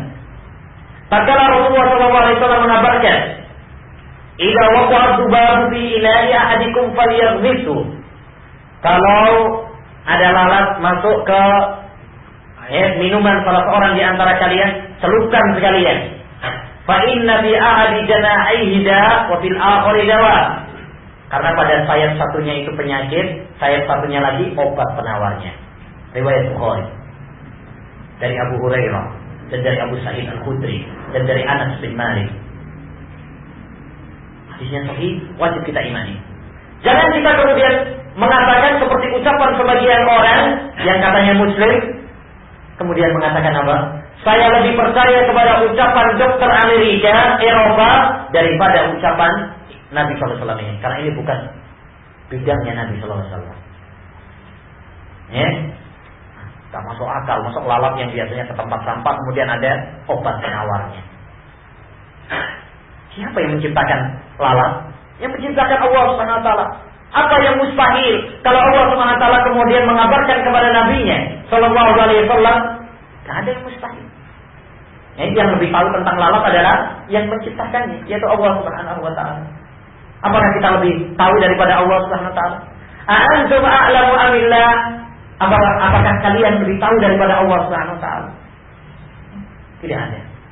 Baik, tatkala Rasulullah SAW dan hadis ini sering dibawakan oleh Imam Syafi'i dalam kitabnya Ar-Risalah dan dalam kitabnya Al-Um dan dalam kitab-kitab yang lainnya. Ketika Rasulullah SAW bertanya kepada budak perempuan, "Aina Allah?" Di mana Allah? Qalat fis sama. Orang tersebut, wanita tersebut mengatakan, Allah di atas langit. Qala atikha fa innaha mu'minah. Kata Nabi, merdekakan dia karena dia adalah wanita yang beriman. Dia adalah wanita yang beriman. Hadis ini sangat jelas menunjukkan kepada kita dua permasalahan. Yang pertama, disyariatkan bertanya di mana Allah. Jadi boleh, bahkan dianjurkan kalau kita itu bertanya di mana Allah. Karena siapa yang mencontohkannya? Rasulullah SAW sendiri yang mencontohkannya. Aneh kemudian pada zaman kita sekarang ini ada sebagian orang mengatakan nggak boleh tanya seperti itu tuh nggak boleh. Itu pertanyaan bid'ah. Ya, bid'ah itu kalau nggak ada tuntunannya dari Rasulullah SAW. Nah, ini ada contohnya dari Rasulullah. Bagaimana kita akan mengatakan bid'ah? Nah, kemudian yang kedua, faedah dari hadis ini bahwa kalau ada pertanyaan di mana Allah, jawaban yang benar adalah Allah di atas langit. Selain daripada itu adalah jawaban-jawaban yang salah dan keliru. Karena Rasulullah SAW tatkala budak perempuan tersebut mengatakan Allah di atas langit, maka Nabi mengatakan a'tikha fa innaha mu'minah. Merdekakan dia karena dia wanita yang beriman. Seandainya jawaban wanita tersebut adalah salah, tentu Nabi tidak akan mengatakan wanita tersebut beriman. Seandainya jawaban itu adalah keliru, Nabi tidak mungkin menyetujuinya. Karena tidak mungkin Nabi menyetujui kesalahan dan kemungkaran. Aneh pada zaman kita sekarang, untuk menjawab pertanyaan yang sederhana ini saja, yang diketahui oleh budak perempuan tersebut, pada zaman kita sekarang, orang-orang yang dianggap alim, orang-orang yang dianggap intelektual, bahkan mungkin pakai sorban, lalu kalau ditanyakan kepadanya di mana Allah, mengatakan Allah di mana-mana. Bagaimana ini dengan mazhab Syafi'i? Imam Syafi'i rahimahullah sangat jauh dari pemahaman-pemahaman seperti itu. Imam Syafi'i menegaskan dan beliau sering membawakan hadis ini, menunjukkan akidah beliau bahwa Allah di atas langit.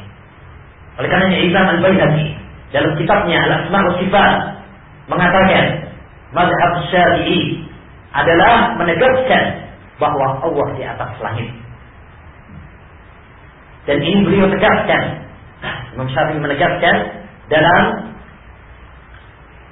ucapan-ucapannya yang banyak sekali, seperti disebutkan dalam Aqidah Imam Syafi'i oleh Al-Hakkari dan juga Aqidah Al-Imam Syafi'i oleh Dr. Muhammad Abdurrahman Al-Qumais dan kitab-kitab yang lainnya yang menyebutkan tentang Aqidah Imam Syafi'i. Jadi ini Aqidah Imam Syafi'i rahimahullah ta'ala. Nah, baik, kita lanjutkan. Imam Syafi'i mengingkari orang-orang yang menentang atau menolak hadis. Ada sebagian kelompok mengatakan cukup bagi kita itu Quran saja. Nggak perlu apa? Nggak perlu hadis Nabi Sallallahu Alaihi Wasallam. Kenapa? Karena Al-Quran itu pasti sudah jelas sahihnya. Tapi kalau hadis ini ada yang sahih, ada yang lemah, ada yang palsu. Jadi mungkin saja katanya apa yang dalam Bukhari dan Muslim itu mungkin saja apa? Nggak sahih dari Nabi Sallallahu Alaihi Wasallam. Akhirnya mereka menolak hadis Nabi Sallallahu Alaihi Wasallam. Kita cukupkan Al-Quran saja, nggak perlu hadis. Mereka lah golongan ingkar sunnah. Atau di sebagian negara mereka menamakan dirinya dengan Al-Quraniyun. Dan ini adalah penamaan yang dusta. Mereka menisbatkan dirinya kepada Al-Quran. Padahal Al-Quran sendiri menyuruh kepada kita untuk mengikuti hadis Nabi SAW. Wa ma atakumur Rasulullah. Dan Allah Subhanahu wa taala berfirman, "Wa in tuti'uhu tahtadu." Dan apabila kamu mengikuti Nabi, maka kamu akan mendapatkan petunjuk. Baik.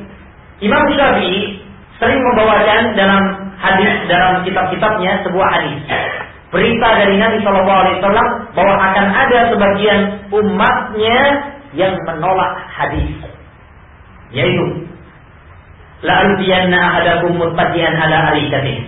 Ya'tihil amru min amri mimma amartu bihi aw nahaitu an. Fayaqul la adri ma wajadna fi kitabillah ittaba'na. Hampir saja saya mendapati salah seorang di antara kalian duduk seraya bersandar di atas ranjang hiasnya. Tatkala datang padanya perintah atau larangan dariku, dia berkomentar, saya tidak tahu. Cukup bagi saya apa yang saya jumpai dalam Al-Quran, maka kami ikuti. Apa yang saya jumpai dalam Al-Quran saja. Kata Imam Syafi'i dalam Risalah mengomentari hadis ini, wa fi hada tasbitul khabar an Rasulillah wa ilamuhum annahu lazimun lahum wa illam yajidu lahu nasra hukmin fi kitabillah.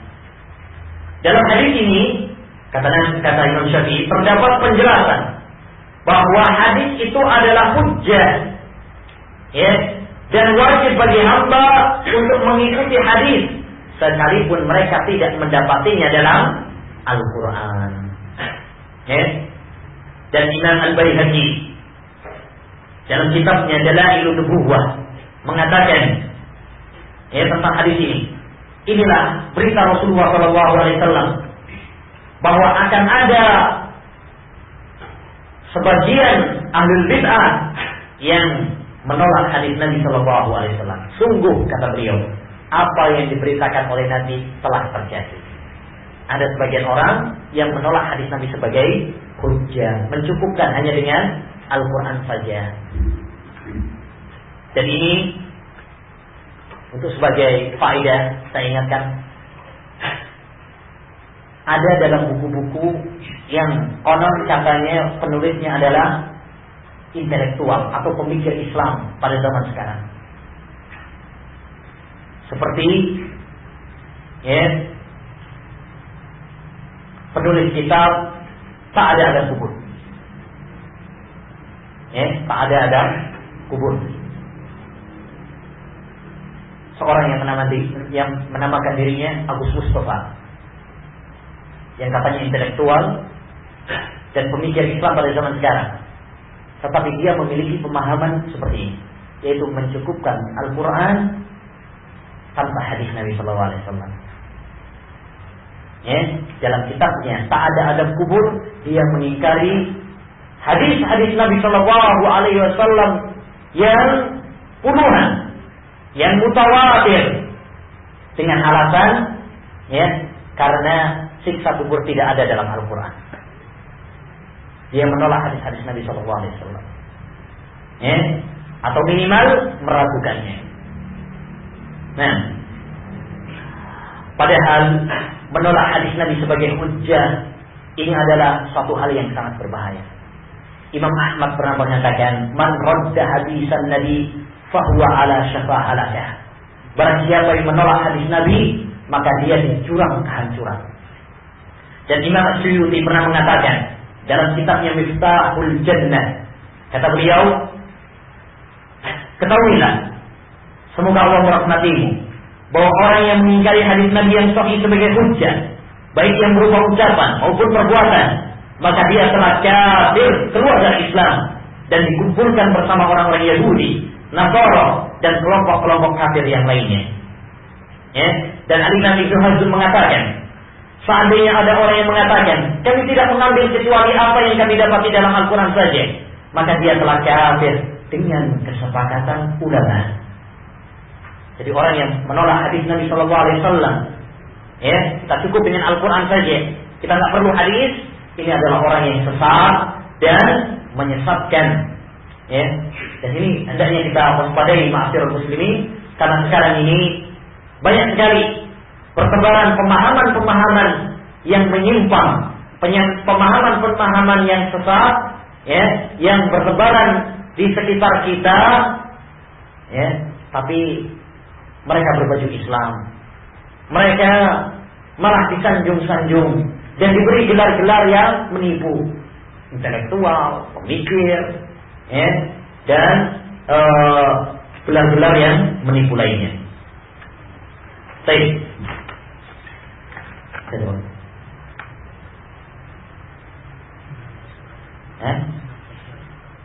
Kurang 10 menit. Baik. Selanjutnya ada hadis pembahasan hadis ahad hujjah menurut Imam Syafi'i. Dalam ilmu hadis, kalau kita belajar ilmu hadis, hadis dari Nabi sallallahu alaihi wasallam itu terbagi menjadi dua. Ada hadis mutawatir. Hadis mutawatir itu hadis yang diriwayatkan oleh sahabat yang banyak sekali, yang tidak mungkin mereka bersepakat di atas kebohongan dan kedustaan. Dan yang kedua yaitu hadis ahad. Hadis ahad itu yang diriwayatkan oleh satu sahabat atau dua atau tiga, tidak sampai kepada derajat mutawatir. Itu namanya hadis ahad. Ada sebagian kelompok mereka menolak hadis yang ahad. Mereka maunya katanya yang mutawatir saja.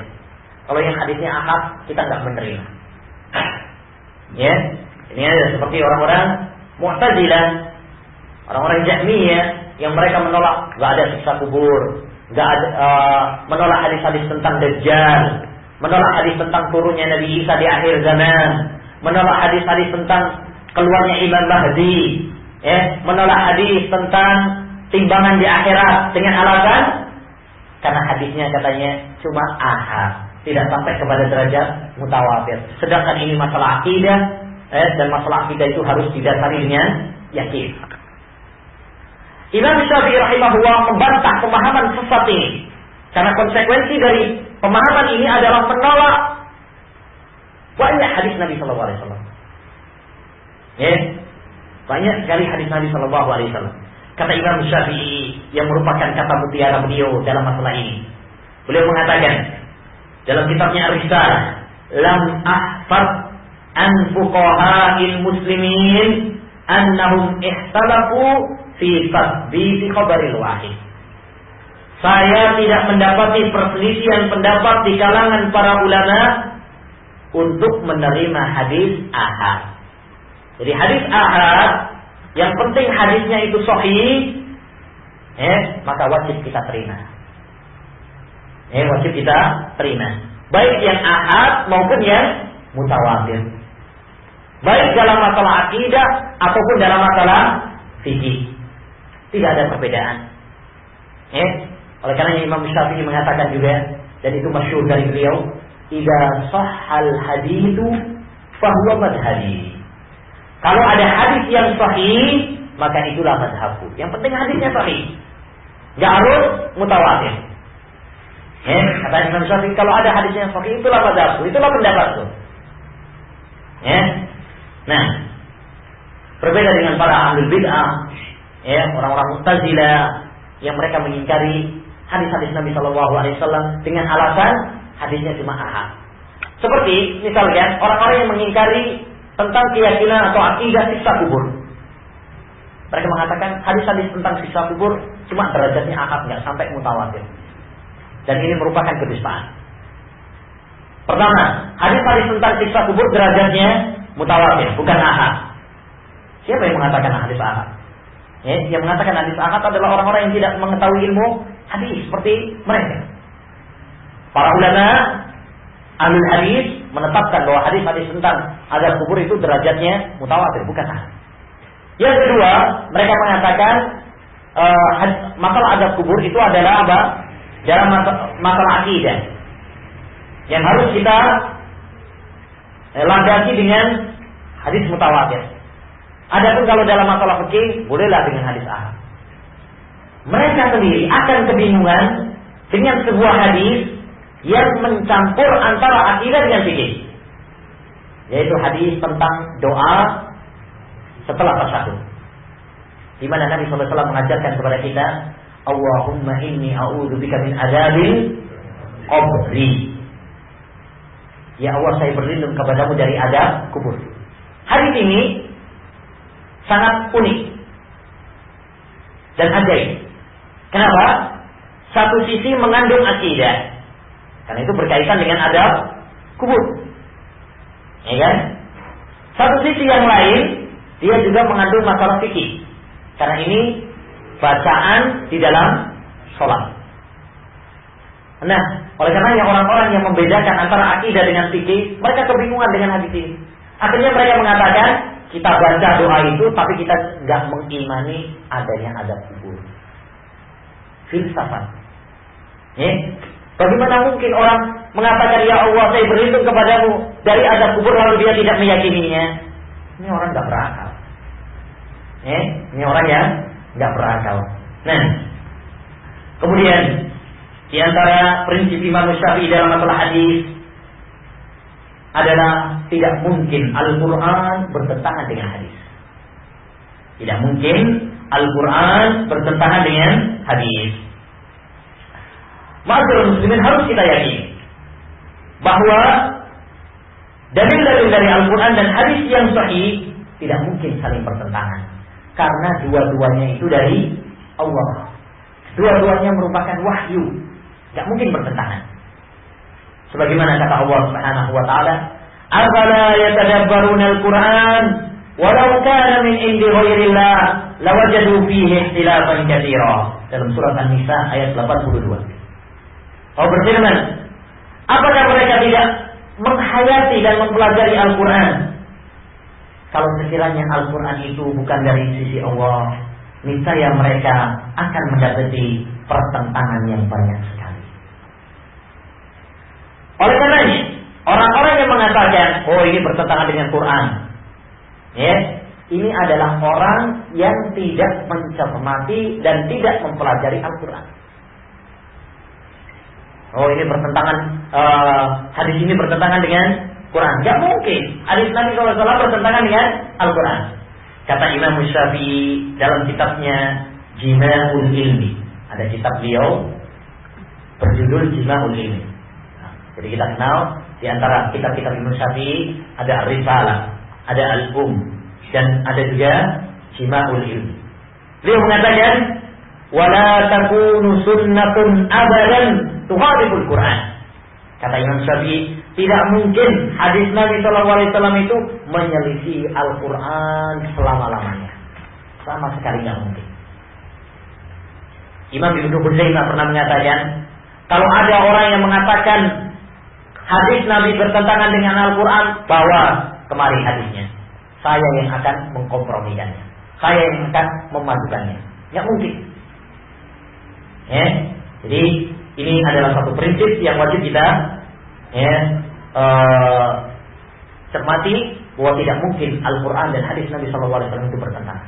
Kalau ada dalil-dalil yang sekilasnya, yang kelihatannya bertentangan, maka jangan salahkan dalilnya, tapi salahkan kepada pemahaman kita. Ya, yakni kita perlu menggali lagi, ya, perlu memahami lagi, perlu mempelajari bagaimana penafsiran Al-Quran, bagaimana penafsiran hadis ini. Sebagaimana kata Imam Ibnul Qayyim rahimahullahu ta'ala, wa nususuhu laysat yu'aridu ba'duha ba'dan fatal anha alima zamani wa idza dunanta ta'arudan fiha pada min afatil afhami wal adhani. Kata Imam Ibnul Qayyim dalam nuliahnya, dan hadis-hadis Nabi SAW itu tidak mungkin saling bertentangan. Maka bertanyalah kepada orang yang mengerti. Bertanyalah kepada ulama. Fas'alu ahla dzikri in kuntum la ta'lamun. Bertanyalah kepada orang yang mengerti kalau kamu tidak mengerti. Kalau engkau mendapati padanya pertentangan, yakni kelihatannya kok bertentangan, maka itu adalah dari kurangnya pemahamanmu. Dari kurangnya pemahaman kita, sehingga kita perlu mengkaji, membahas bagaimana keterangan para ulama, dan ini sudah dibahas dalam kitab-kitab para ulama, seperti Mushkilul Athar oleh Imam At-Tahawi, atau Ta'wil Mukhtalifil Hadis karangan Imam Ibnu Qutaibah, atau Imam Syafi'i juga punya kitab Ikhtilaful Hadis, yang itu kitab-kitab tersebut adalah memadukan antara dalil-dalil Al-Quran atau dalil-dalil hadis yang kelihatannya bertentangan. Ini dipatukan oleh para ulama rahimahumullah ta'ala. Bagaimana dalam Al-Quran, bagaimana dalam hadis. Ya. Baik. Sebagai contoh misalnya, dalam Al-Quran Allah Subhanahu wa ta'ala mengatakan, innaka la tahdi man ahbabta. Sesungguhnya kamu wahai Muhammad tidak bisa memberi petunjuk kepada orang yang kamu cintai. Allah meniadakan petunjuk bagi Nabi SAW. Tidak bisa ngasih petunjuk.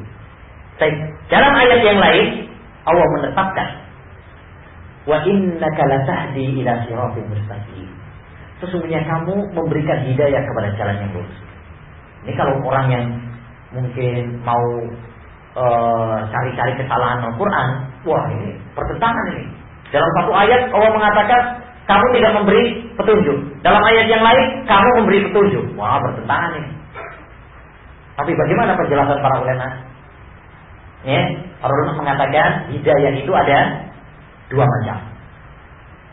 Yang pertama adalah hidayatul irsyad. Hidayah yaitu menunjukkan jalan. Seperti saya menjelaskan, ini hidayatul irsyad. Nabi juga bisa, kita juga bisa, hidayatul irsyad, dakwah. Ya, menasihati, menyampaikan kebenaran. Baik. Yang kedua adalah hidayatul taufik. Hidayah taufik, yaitu yang memberikan petunjuk kepada orang untuk bisa menerima kebenaran.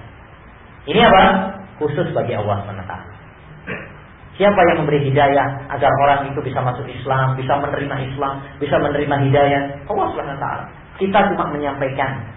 Tugas para nabi, tugas para dai, tugas para ustaz, para pewaris nabi adalah cuma sekedar menyampaikan saja.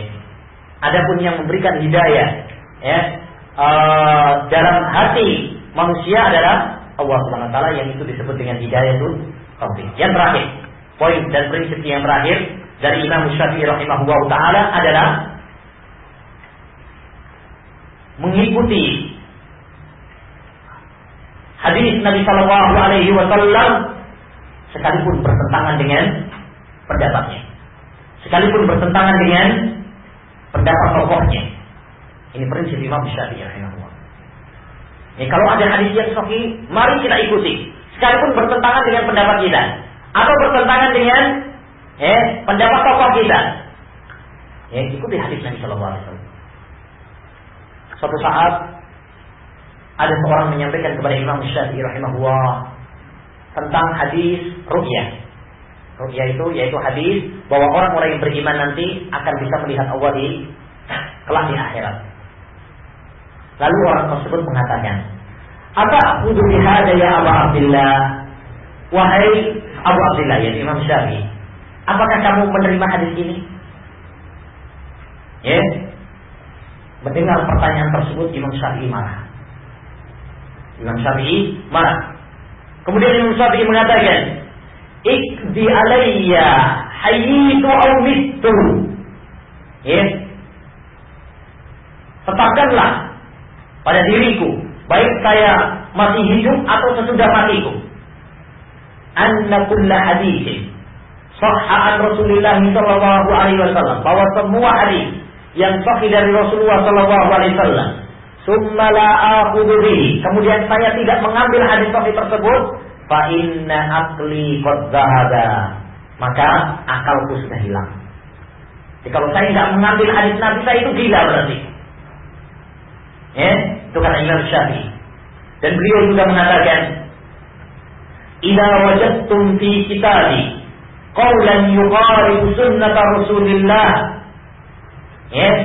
fahudu bi sunnati Rasulillah watruku qawli darbal haid. Kata Imam Syafi'i, kalau kalian mendapati dalam kitabku suatu ucapan yang bertentangan dengan sunnah Rasulullah sallallahu alaihi wasallam, maka ambillah sunnah Rasulullah, tinggalkan ucapanku, lemparlah ke dinding. Masya Allah. Dan Imam Syafi'i rahimahullah ta'ala juga pernah mengatakan, ajma'al ulama anna man istabanat lahu sunnatu Rasulillah fala yahillu an yada'aha liqauli ahad. Para ulama sepakat bahwa barang siapa yang telah jelas baginya sunnah Rasulullah sallallahu alaihi wasallam, maka tidak halal baginya untuk meninggalkan hadis Nabi hanya karena ucapan orang. Kita harus memuliakan hadis Nabi sallallahu alaihi wasallam. Kita harus mengikuti hadis Nabi sallallahu alaihi wasallam. Ya. Daripada ucapan-ucapan dan pendapat-pendapat orang lain. Ya. Dan saya akhiri dengan sebuah athar dari Ibnu Abbas radhiyallahu anhu. Tatkala dia menyampaikan bahwa Nabi sallallahu alaihi wasallam pernah haji tamattu, maka ada seorang mengatakan, "Walakinna Abu Bakr wa Umar yaqulu kana wa kada." Ya, tapi Abu Bakar sama Umar ngomongnya begini dan begini. Mendengar bantahan orang tersebut, Ibnu Abbas marah. Waqal, dan beliau mengatakan, "Yushiku an tanzila alaikum hijaratun minas sama'. Aqulu lakum qala Rasulullah wa taquluna qala Abu Bakr wa Umar." Saya khawatir kalian akan dihujani batu dari langit. Saya katakan kepada kalian Rasulullah mengatakan begini, tapi kalian bantah dengan ucapan, tapi Abu Bakar dan Umar begini dan begini. Ma'asyiral muslimin, perhatikan asar ini. Perhatikan ucapan Ibnu Abbas ini. Ibnu Abbas marah. Ibnu Abbas tidak terima tatkala ucapan Rasulullah dibantah dengan ucapan siapa? Abu Bakar dan Umar. Siapa Abu Bakar dan Umar? Abu Bakar dan Umar adalah dua khalifah Rasulullah sallallahu alaihi wasallam. Abu Bakar dan Umar adalah dua sahabat yang paling terdekat setelah Rasulullah sallallahu alaihi wasallam. Sekalipun demikian, tatkala ucapan kedua sahabat tersebut dijadikan tandingan untuk melawan hadis Rasulullah, Ibnu Abbas marah. Lantas bagaimana kiranya tatkala Ibnu Abbas mendapati manusia pada zaman kita sekarang yang banyak menolak dan menentang hadis Rasulullah SAW hanya gara-gara kiai saya mengatakan begini dan begitu, tapi ustaz saya mengatakan begini dan begitu. Ya, nah demikian ma'asyiral muslimin rahimani wa rahimakumullah, materi yang dapat kita sampaikan dengan judul Imam Syafi'i pembela hadis Nabi Sallallahu Alaihi Wasallam dengan prinsip-prinsip dan dengan gambaran-gambaran yang cukup jelas tadi, nampaklah kepada kita bahwa gelar ulama kepada Imam Syafi'i bahwa beliau adalah pembela hadis bukanlah suatu hal yang aneh. Karena memang Imam Syafi'i adalah seorang ulama yang menjunjung tinggi dan membela hadis Nabi Sallallahu Alaihi Wasallam dengan bukti-bukti yang telah sudah kita jelaskan. Demikian kurang lebih saya mohon maaf yang sebesar-besarnya. Wa akhiru da'wana alhamdulillahirabbil alamin. Masih ada waktu? Ya. Ada pertanyaan? Iya, Pak. Pertanyaan ini enggak usah diterima secara serius. Tapi harus serius ya. Dicerna baik-baik. Apa ada di Indonesia itu orang yang ingkar sunnah? Bahkan masyarakat kita ini Muslim Indonesia yang katanya 90% mandi sunnah semua. Betul-betul mandi sunnah. Artinya sunnah itu semua yang baik dianggap sunnah. Itu adalah tantangan kita. Bukan yang Bapak sebut tadi betul-betul Al-Qur'aniyun. Itu yang paling memprihatinkan justru yang ini yang semua kebaikan dianggap sunnah. Dianggap itu harus dilakukan. Banyak tradisi, banyak. Itu pokoknya kan sunnah itu kan di umum masyarakat Islam yang 90% ini itu kan dipahami seperti hukum Islam itu ada haram, ada sunnah, ada mubah, ada makruh. Pokoknya yang sunnah itu nek kok lakoni apik itu pahala. Nek ora kok lakoni gak apa-apa. Itu kan itu yang problem kita. Hadap yang dihadapi kita, saya hidup di tengah itu, mas-mas ini semua saya kira hidup di tengah itu. Kita jualan kok yang menghadapi Al-Quran yang itu jualan itu, dan saya yakin mereka tuh alhamdulillah mungkin selamat ya, biarpun agak-agak masih pegang Al-Quran. Tapi yang ini, yang masyarakat 90% ini sudah jelas gak ngerti Al-Quran. Makamnya Mbak Priok itu, sholat itu kan sebagai itu, ya itu masalahnya itu, jadi problem kita itu. Nah, bagaimana majelis ini kita menyikapi, karena yang satu saja paham, ya yang nulis secara ringan-ringan saja memerangi ini, yang agak paham bicara fasih ya memerangi dengan caranya. Bagi saya ini yang ilmunya sedikit, kata kunci atau kias menjawab kalau ini sunnah, tapi sebenarnya nggak ketemu nalar gitu. Ini sunnah mas, tapi kita dari mana ini? Karena sunnah itu sesuatu yang baik, gitu. Nah ini yang kita hadapi itu bukan yang lain-lain. Iya.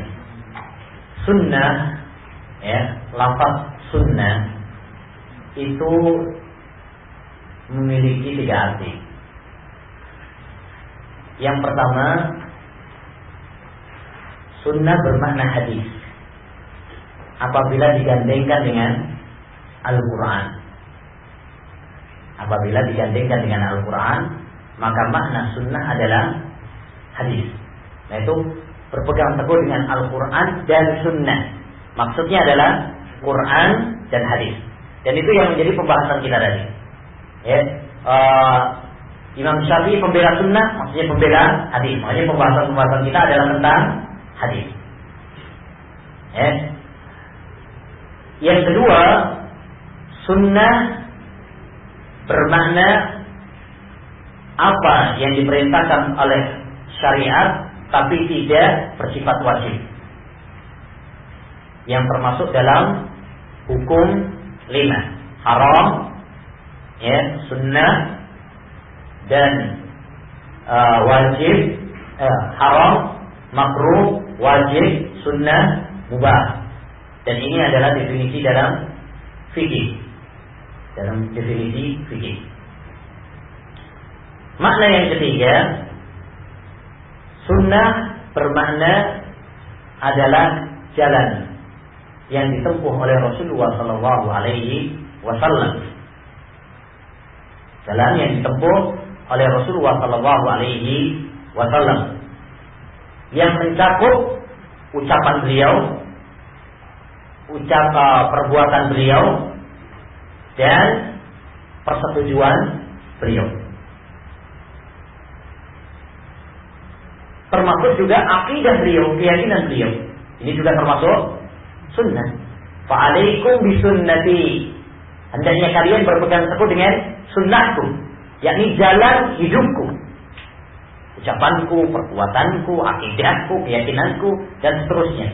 Dan ini mencakup sunnah yang bermakna dalam fikih atau sunnah yang bermakna wajib. Ya, yang bermakna wajib juga mencakup. Oleh karenanya para ulama rahimahullah ta'ala, tatkala mereka menulis kitab misalkan as-sunnah, maksudnya apa? Akidah. Usulus sunnah karya Imam Ahmad, maksudnya akidah, landasan dalam akidah. Kemudian as-sunnah Ibn Abi Asim, ya, maksudnya adalah akidah. Dan banyak para ulama yang menulis as-sunnah maksudnya adalah keyakinan. Karena makna sunnah dalam makna yang ketiga ini adalah mencakup semua jalan hidup Rasulullah Sallallahu Alaihi Wasallam. Oleh karenanya sangat penting sekali memang kalau kita menjelaskan kepada umat dengan bahasa yang mereka pahami. Karena banyak di antara mereka yang tercampur baur antara makna sunnah dengan antara tiga ini. Ya, antara tiga ini tercampur baur. Kalau kita katakan misalkan memelihara jenggot termasuk sunnah, dianggapnya sunnah yang kalau dikerjakan dapat pahala, kalau ditinggalkan tidak mengapa. Padahal bukan itu maksudnya. Sunnah di situ maksudnya adalah jalan hidup Rasulullah Sallallahu Alaihi Wasallam. Karena para ulama mengatakan memelihara jenggot hukumnya adalah wajib. Bukan sunnah dalam fikih. Baik. Ala kulli hal, bahwa hendaknya kita semuanya membedakan antara makna sunnah, dan itu bisa diketahui dengan apa? Bisa diketahui dengan siyaqul kalam, konteks perkataan. Kalau misalkan diiringkan dengan Al-Quran, maka maksudnya adalah hadis. Kalau itu dalam fikih, maka itu maksudnya adalah maknanya sunnah dalam artian bukan wajib. Kalau itu adalah secara umum, maka itu maksudnya adalah sunnah bermakna jalan hidup Rasulullah Sallallahu Alaihi Wasallam yang mencakup perkara sunnah ataupun wajib. Jadi perlu kita menyampaikan kepada umat, menyampaikan kepada masyarakat dengan bahasa yang mereka pahami, karena sebagaimana kata Nabi Sallallahu Alaihi Wasallam, hadisun nasa, sebagaimana kata Ali bin Abi Thalib, hadisun nasa bima ya'rifun. Berbicara dengan manusia dengan bahasa yang mereka pahami. Jangan sampai kita mengatakan sunnah yang kita maksudkan tidak seperti yang dimaksudkan oleh pendengar, sehingga tidak nyambung. Nah, yang lainnya. Maka sunnah keempat itu yang dipengerti orang-orang yang di Indonesia itu. Apa? Mereka ciptakan sesuatu yang baik, itu yang diikuti. Ulama katanya, ya ini katanya ulama adab yang sudah itu yang adalah sunnah apa itu? Ya nggak ngerti saya sunnah apa itu. Jadi ini yang problem kita itu di masyarakat. Ya teman-teman ini perlu berbekal itu untuk keluar nanti ya bagaimana itu. Setiap yang dianggap baik, sunnah gitu Pak. Iya. Bukan kalau yang seperti ini pun sunnahnya pengertiannya sunnah yang Ustaz katakan di masyarakat. Sunnah itu yang namanya sunnah. Bahkan orang-orang itu kan gak ada sunnah. Itu kan gak ada sunnah. Kecuali ini kandungan itu apa anak. Oh itu dianggap sunnah. Iya sunnah. Sunnah dalam fikih apa gimana? Enggak ngerti. Ya menurut mereka gimana? Sunnah itu dalam artian mereka itu kalau dilakukan dapat kebaikan gitu. Ya. Kalau itu berarti makna dalam yang sudah kita sebutkan. Yaitu makna yang kedua, yaitu sunnah menurut ulama fikih. Tapi tidak ada sunnah dalam agama. Ya ini apa berarti kesalahan mereka memasukkan perkara-perkara yang tidak ada dasarnya, memasukkannya dalam sunnah. Ini makanya kita perlu apa? Perlu belajar. Mana yang ada tuntunannya dari Rasulullah dan mana yang tidak ada tuntunannya. Bukan hanya sekedar oh ini sunnah, akhirnya kita ngikut, padahal nggak ada dalilnya. Atau mengatakan ini bid'ah, padahal itu ada dalilnya. Seperti tadi, pertanyaan di mana Allah itu bid'ah, padahal ada dalilnya dari Rasulullah. Atau yang enggak sunnah kita katakan sunnah, ini juga keliru. Semua itu harus membutuhkan ilmu.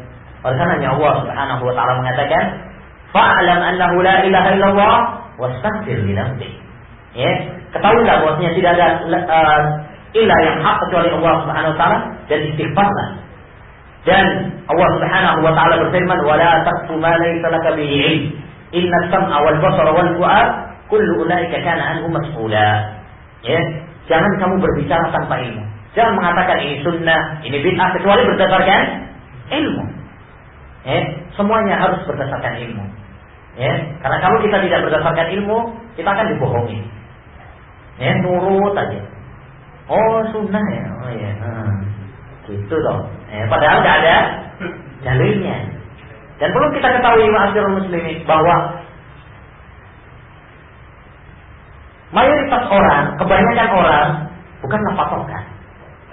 Yang patokan dalam agama itu apa? Al-Quran dan hadis Nabi Sallallahu Alaihi Wasallam serta kesepakatan ulama. Apa kata banyak orang? Itu bukanlah sunnah. Nggak bisa kita mengatakan ini dianjurkan dalam agama. Kenapa? Nah itu banyak orang yang melakukan gitu. Oh itu kiainya aja melakukan gitu. Ini bukan patokan. Allah Subhanahu wa taala berfirman, "Wa in tuti aktsara man fil ardi yudilluka an sabilillah." Kalau kamu mengikuti apa kata banyak orang, maka mereka akan menyesatkan kamu dari jalan Allah Subhanahu wa taala. Nah, tentang soal perintah proses yang itu apanya? Karena ada proses gitu ya. Iya. Itu kita menyikapinya seperti apa? Qaul qadim atau qaul jadi perkataan yang dulu sama perkataan yang baru Imam Syafi'i itu kebanyakannya dalam masalah fikih. Kebanyakannya dalam masalah fikih. Karena kita tahu masalah fikih adalah masalah yang sangat rawan dengan perselisihan di kalangan para ulama. Imam Syafi'i rahimahullah berpendapat suatu pendapat, sebelum misalkan sampai kepadanya suatu dalil. Karena beliau adalah seorang ulama yang berpegang dengan dalil. Kapan ada dalil, yang sampai kepada beliau tidak sombong untuk meralat pendapatnya. Oleh karenanya beliau pernah mengatakan kepada Imam Ahmad bin Hanbal, "Antum a'lamu bil hadisi minni." Wahai Ahmad, kamu itu lebih tahu tentang masalah hadis daripada saya. Fa idza ja'aka al hadisu fa akhbirni. Apabila ada hadis yang sampai kepada kamu, kabarkan kepada saya. Saya akan datangi, walaupun dia di Syam ataupun di Yaman.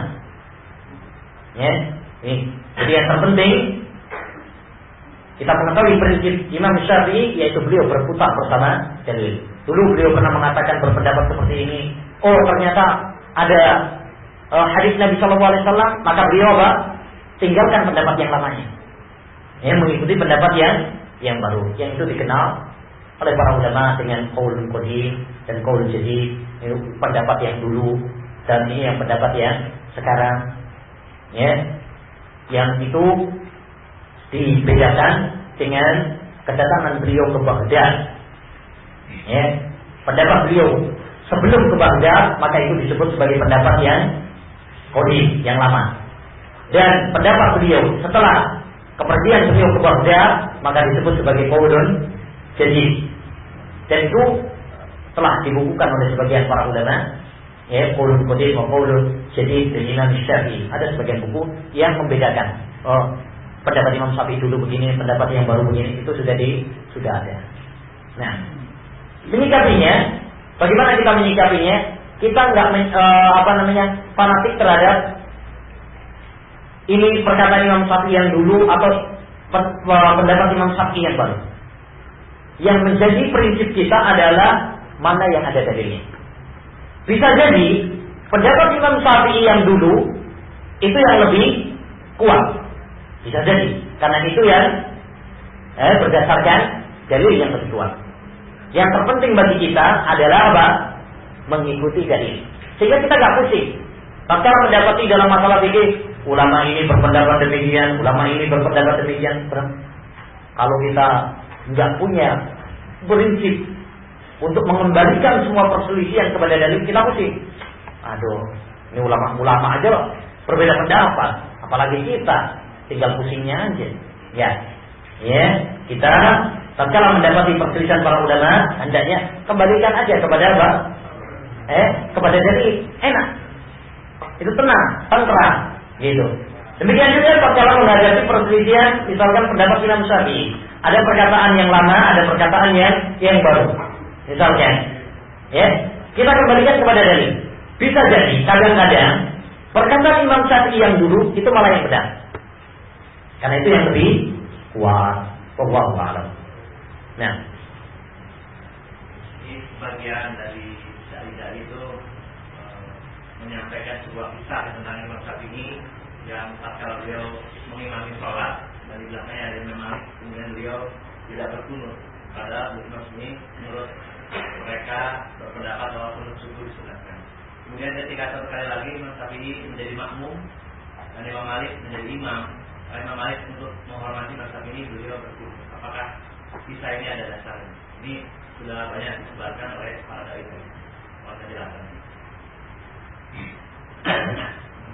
Imam Malik atau Imam Abu Hanifah?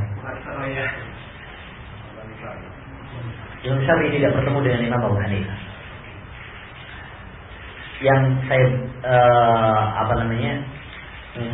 yang cerita yang pernah saya baca itu Imam Syafi'i sholat di masjidnya Abu Hanifah. Yang di sana ada yang dulu dipakai oleh Imam Abu Hanifah untuk menghormati Imam Abu Hanifah, maka beliau tidak berkunut karena Imam Abu Hanifah berpendapat bahwa yang kunut subuh terus menerus adalah bid'ah. Baik, kita ini Allahu a'lam. Saya tidak tahu. Saya tidak tahu. Pernah saya baca dalam buku-buku Indonesia. Adapun dalam buku-buku referensi Arab, sepanjang penelitian saya belum mendapatinya. Dan betapa banyak kisah-kisah yang dinisbatkan kepada Imam Syafi'i rahimahullah taala tapi dusta. Tapi dusta. Termasuk diantaranya yaitu bahwasanya Imam Syafi'i rahimahullah taala tatkala ke Baghdad, beliau ke kuburan meminta-minta kepada kuburan Abu Hanifah. Ini adalah cerita yang dusta. Cerita yang dusta. Dibawakan oleh Imam Al-Khatib Al-Baghdadi dalam Tarikh Baghdad, tetapi sanadnya lemah sekali. Lemah sekali. Imam Syafi'i rahimahullah taala membenci dan melarang minta-minta kepada orang yang sudah meninggal dunia. Bahkan tatkala sampai kabar kepadanya bahwa orang-orang tabarruk ngalap berkah dengan pekinya Imam Malik, maka Imam Syafi'i mengingkarinya. Imam Syafi'i mengingkarinya. Kita tadi wallahu a'lam. Saya belum tahu. Ada yang tahu? Tidak apa-apa. Saya belum mendapatinya. Tapi anggaplah itu kisah itu adalah benar. Ini nggak ada masalah karena itu adalah masalah fikih. Masalah fikih yang memang para ulama mereka saling menghormati antara satu dengan yang lain dalam masalah-masalah ijtihad. Dalam masalah-masalah ijtihad mereka saling menghormati. Oleh karenanya Syekhul Albani misalnya, tatkala beliau berpendapat bahwasanya beliau kalau bangkit dari ruku, beliau mengatakan sedekap itu adalah bid'ah. Tapi kalau beliau bermakmum di belakang Imam Abdul Aziz bin Baz, beliau sedekap. Beliau sedekap. Ini menunjukkan bahwasanya para ulama rahimahullah taala sekalipun mereka berbeda pendapat dalam masalah fikih, mereka tetap saling menghormati. Mereka tetap saling menghormati. Oleh karenanya Imam Syafi'i rahimahullah taala pernah mengatakan kepada Yunus As-Sodali, pernah terjadi perdebatan antara beliau, dialog antara beliau dengan Yunus As-Sodali dalam suatu permasalahan. Lalu mereka berpisah. Setelah bertemu, kata Imam Syafi'i, "Ya Aba Musa," dengan memegang tangannya, "Ya Aba Musa, afala nakunu ihwanan wa in nahtalifu masalah?" Apakah kita tidak bisa untuk tetap bersaudara, bersahabat, sekalipun kita berbeda pendapat? Jadi perbedaan pendapat dalam fikih itu suatu hal yang biasa. Yang terpenting cari mana yang ada dalilnya yang lebih kuat.